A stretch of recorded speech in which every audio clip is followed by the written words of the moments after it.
नमस्कार दोस्तों, चलिए जानते हैं आज की 50 बड़ी खबरें 10 मिनट्स के अंदर। लेकिन उससे पहले आप इस वीडियो को एक लाइक और इस चैनल को सब्सक्राइब कर दें।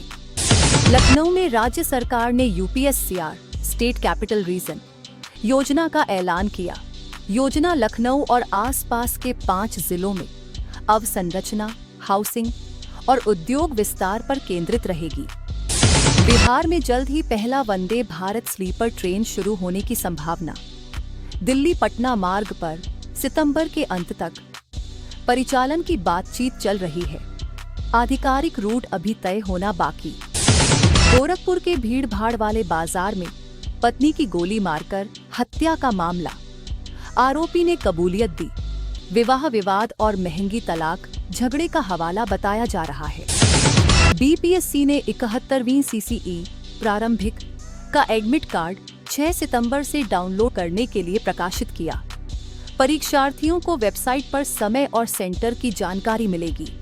पीएनसी इंफ्राटेक को बिहार में 495 करोड़ 54 लाख रुपए का ईपीसी कॉन्ट्रैक्ट मिला। ब्रिज और अप्रोच रोड प्रोजेक्ट 3 साल में पूरा करने का टेंडर सौंपा गया। उत्तर प्रदेश में MNREGS परियोजनाओं की रियल टाइम मॉनिटरिंग के लिए युक्तधारा पोर्टल लॉगिन शुरू करने की तैयारी। इससे ग्राम स्तरीय प्रोजेक्ट ट्रैकिंग बेहतर होगी। बिहार में आज मौसम रिपोर्ट के अनुसार मानसून की सक्रियता कमजोर हुई। पिछले 24 घंटे में तापमान बढ़ा। मधुबनी सबसे गर्म जिला बना और कहीं-कहीं हल्की बूंदाबांदी संभव। बिहार बंद के दौरान कुछ जिलों में प्रदर्शन और रोड ब्लॉकेज की खबरें आईं। विपक्ष और सत्ताधारी दलों के बीच आरोप प्रत्यारोप तेज हैं और बाजार प्रभावित रहे। उत्तर प्रदेश के कुछ जिलों में आज स्कूल और बैंक छुट्टियों का असर देखा गया, क्योंकि ईद-ए-मिलाद और स्थानीय त्योहारों के कारण सरकारी छुट्टियां लागू हैं। लखनऊ में सीएम कार्यालय ने लाभार्थी योजनाओं पर तेजी से काम की समीक्षा की। लगभग कई नई आवासीय तथा स्वास्थ्य परियोजनाओं के लिए फंड अलॉटमेंट मंजूर किया गया। बिहार की राजनीति में नेताओं का तेवर बदला दिखा। कई पूर्व विधायक जदयू छोड़कर आरजेडी या अन्य दलों से संपर्क बनाए हुए हैं। चुनावी समीकरण बदलने का संकेत। पटना में प्रशासन ने चुनावी तैयारियों के मद्देनजर मतदाता सूची व ड्राफ्ट रोल की सफाई तेज की। अधिकारियों ने दावे आपत्तियों की प्रक्रिया पर शिद्दत से काम किया। उत्तर प्रदेश के निर्माण क्षेत्र में निवेश बढ़ा। सीमेंट और इंफ्रास्ट्रक्चर कंपनियों ने राज्य में कई बड़े प्लांट और प्रोजेक्ट्स लगाने की घोषणा की। बिहार के सीमांचल इलाके में आज पुलिस ने चुनिंदा इलाकों में सुरक्षा बढ़ा दी। चुनाव और त्योहारी सीजन को देखते हुए विशेष सुरक्षा प्लान जारी किया गया। नोएडा और गाजियाबाद में स्थानीय जलभराव वर्षा की सूचना मिली। नागरिकों को संभावित ट्रैफिक जाम और निचले इलाकों में पानी भरने की चेतावनी दी गई। उत्तर प्रदेश में युवा उद्यमियों के लिए नई स्कीम की घोषणा।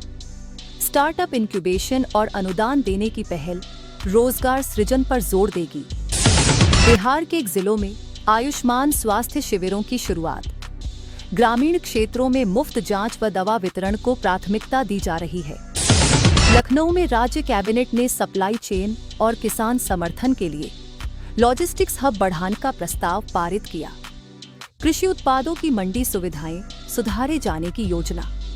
पटना में विपक्षी दलों ने सड़कों पर आकर केंद्र राज्य नीतियों के खिलाफ प्रदर्शन किए।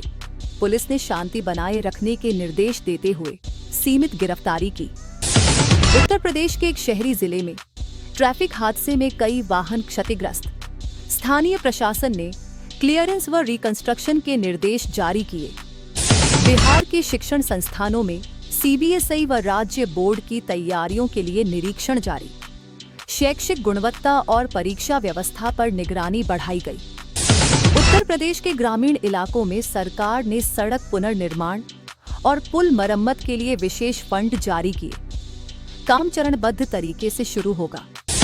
पटना में स्वास्थ्य विभाग ने डेंगू व मलेरिया नियंत्रण के लिए विशेष अभियान शुरू किया। निचले इलाकों में दवाइयों का स्टॉक बढ़ाया जा रहा है। उत्तर प्रदेश पुलिस ने साइबर ठगी गिरोह का भंडाफोड़ किया। कई आरोपियों को गिरफ्तार कर डिजिटल फ्रॉड से जुड़ी सामग्री जब्त की गई। बिहार में श्रम विभाग ने सीजनल मजदूरों के लिए नए समर्थन पैकेज की घोषणा की। मजदूरों के रजिस्ट्रेशन और बीमा कवरेज पर जोर दिया गया।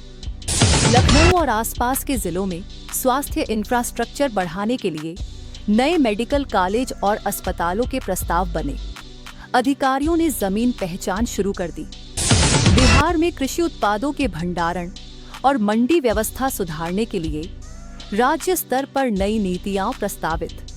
किसानों को बेहतर कीमत व बाजार लिंक देने की नीति। उत्तर प्रदेश के मीरठ इलाके में इंटरक्रॉपिंग और विविधीकरण पर किसानों के लिए प्लान बनाए गए। स्थानीय कृषि संस्थान तकनीकी सहायता दे रहे हैं। पटना के निकट चारों ओर सड़क सुरक्षा उपायों को कड़ा किया गया। हाईवे पर अति वजन वाहनों पर लगाम और रुक रोक बढ़ाई जा रही है। बाजारों में आम जनता को राहत देने के लिए राज्य सरकारों ने आवश्यक वस्तुओं की आपूर्ति श्रृंखला में कटौती कम करने के निर्देश जारी किए। उत्तर प्रदेश में महिला सशक्तिकरण योजनाओं के तहत स्किल ट्रेनिंग और स्वरोजगार के लिए जिला स्तर पर सेंटर खोलने का कार्यक्रम शुरू होगा। बिहार के अस्पतालों में आवश्यक दवाइयों और आपूर्ति को चुनावी सीजन देखते हुए सुनिश्चित करने के निर्देश स्वास्थ्य विभाग ने जारी किए। उत्तर प्रदेश के ग्रामीण इलाकों में पेयजल व स्वच्छता प्रोजेक्ट तेज किए जा रहे हैं। राज्य ने अगले वर्ष के लक्ष्य निर्धारित किए हैं। पटना में मीडिया रिपोर्टिंग को लेकर राजनीतिक दलों के बयानों का दौर जारी। सोशल मीडिया पर वायरल हुई पोस्टों को लेकर थाने में शिकायतें भी दर्ज। उत्तर प्रदेश के कुछ जिलों में जनप्रतिनिधियों और प्रशासन के बीच सड़क और बिजली परियोजनाओं की समीक्षा बैठकों का दौर तेज है। काम की गति पर ध्यान। बिहार में सड़क ब्रिज निर्माण के लिए ठेकों की निविदाएं जारी हुई। स्थानीय श्रमिकों को प्राथमिकता और रोजगार देने के निर्देश भी दिए गए हैं। उत्तर प्रदेश के उच्च शिक्षा संस्थानों ने नए कोर्स और शोध फंड की घोषणा की। खासकर टेक और कृषि अनुसंधान क्षेत्रों में निवेश बढ़ेगा। बिहार में चुनावी लोकतांत्रिक गतिविधियों के मद्देनजर मतदाता जागरूकता कार्यक्रम बढ़ाए गए। विशेष बूथ प्रबंध और सुरक्षा व्यवस्था पर जोर दिया जा रहा है। उत्तर प्रदेश में ट्रैफिक और पब्लिक ट्रांसपोर्ट सुधार के लिए स्मार्ट सिटी के तहत नई बस सर्विसेज और रोड रिमॉडलिंग योजनाएं लागू की जा रही हैं। बिहार के उद्योगों को बढ़ावा देने के लिए राज्य ने कुछ कर राहतों और निवेश प्रोत्साहन योजनाओं की घोषणा की। निवेशकों से बातचीत तेज हुई। उत्तर प्रदेश में सांस्कृतिक कार्यक्रम और मेलों का शेड्यूल जारी हुआ। स्थानीय पर्यटन बढ़ाने और ग्रामीण अर्थव्यवस्था सुदृढ़ करने पर फोकस रहेगा।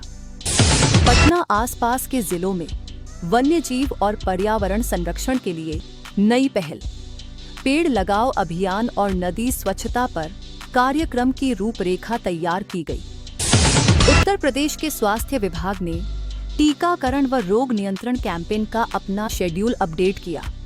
ग्रामीण रिमोट इलाकों में विशेष टीमें भेजी जाएंगी। बिहार के शिक्षा विभाग ने शिक्षक भर्ती प्रक्रिया के लिए स्पष्ट डेडलाइन व निर्देश जारी किए। भर्ती में पारदर्शिता सुनिश्चित करने के दावे। उत्तर प्रदेश के कुछ हिस्सों में डिजिटल भुगतान प्रणाली और बैंकिंग समावेशन बढ़ाने के लिए वित्तीय साक्षरता कैंप लगाए जा रहे हैं। बिहार के सीमांचल में आवागमन सुविधाओं को बेहतर करने के लिए SDDB, हक और रेल कनेक्टिविटी के प्रस्ताव रखे गए। परियोजना फाइनलाइजेशन जल्द होगी। उत्तर प्रदेश में उच्च न्यायालय से जुड़ी कुछ सुनवाइयों में स्थानीय मुद्दों पर निर्देश जारी हुए। प्रशासन ने पालन परिणाम रिपोर्ट दाखिल करने के आदेश दिए। बिहार में सेल्फ हेल्थ और महिला उद्यमिता को प्रोत्साहित करने के लिए ग्राम स्तर पर प्रशिक्षण शिविर और माइक्रो लोन सुविधा शुरू करने के प्रस्ताव बने। उत्तर प्रदेश और बिहार के बाजारों में देर रात तक रहने वाली आपूर्ति श्रृंखला को चुस्त रखने के लिए लॉजिस्टिक्स हब और शेड्यूल में बदलाव किए जा रहे हैं। आज की प्रमुख स्थानीय रिपोर्ट्स में चुनाव, सुरक्षा, इंफ्रास्ट्रक्चर, शिक्षा और स्वास्थ्य पर जोर दिखा। प्रशासन और राजनीतिक दल दोनों सक्रिय और बयानबाजी तेज। ऐसी ही हर खबर से अपडेट रहने के लिए हमारे YouTube चैनल को सब्सक्राइब जरूर करें। धन्यवाद।